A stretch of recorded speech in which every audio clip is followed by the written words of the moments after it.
আজ বিপিএলভুক্ত সুবিধাভোগীদের মধ্যে ration card প্রদান করা হয়েছে। মূলত রাজধানী আগরতলার পুরাতন আগরতলা ব্লকের হলঘরে খয়ারপুর বিধানসভা কেন্দ্রের 156 জন সাধারণ মানুষের মধ্যে এই রেশন কার্ড প্রদান করা হয়েছে বলে জানা যায়। এবং খয়ারপুর বিধানসভার অন্তর্গত 15টি পঞ্চায়েত এবং 4টি ভিলেজ কাউন্সিল 9 নম্বর ওয়ার্ডে সর্বমোট 156 জন সাধারণ মানুষের মধ্যে বিপিএল ভুক্ত পিজি ক্যাটাগরির রেশন কার্ড তুলে দেওয়া হয়। রাজ্যের উন্নয়নের পাশাপাশি খয়ারপুর বিধানসভার অন্তিম ব্যক্তি পর্যন্ত সমস্ত ধরনের সহযোগিতা পৌঁছে দেওয়াই হচ্ছে মূল লক্ষ্য। এই প্রসঙ্গে কি জানিয়েছেন স্থানীয় বিধায়ক রতন চক্রবর্তী, শুনুন।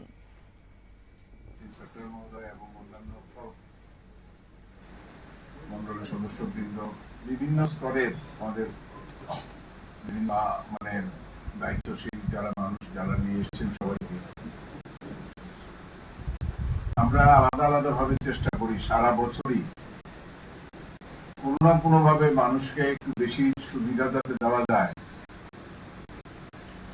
আপনারা তো দেখেছেন, আজকে আমি দেখলাম অনেকগুলো অটো দাঁড়িয়ে, আমি কাকে যে দিয়েছি নিজে জানি না, কিন্তু 400 অটো আমি সারা এলাকায় দিয়েছি। এটা মনে হয় ত্রিপুরায় রেকর্ড। কিন্তু এর মধ্যে অধিকাংশই দেখি না।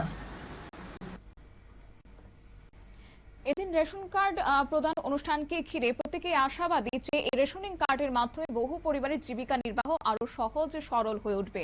এদিনকার অনুষ্ঠানে উপস্থিত ছিলেন মন্ডলের সভাপতি স্নেহাস্পদ রাজেশ ভৌমিক এবং সঙ্গে সাধারণ সম্পাদক অমর ঘোষ, কার্তিক দেববর্মা, সম্পাদক লিটন মজুমদার, 9 নম্বর ওয়ার্ডের কর্পোরেটর উত্তম কুমার ঘোষ, পুরাতন আগরতলা ব্লক চেয়ারম্যান ঝর্ণা রানী দাস, ভাইস চেয়ারম্যান মন্টি দেবনাথ সহ একাধিক দায়িত্বপ্রাপ্ত কর্তা ব্যক্তিরা।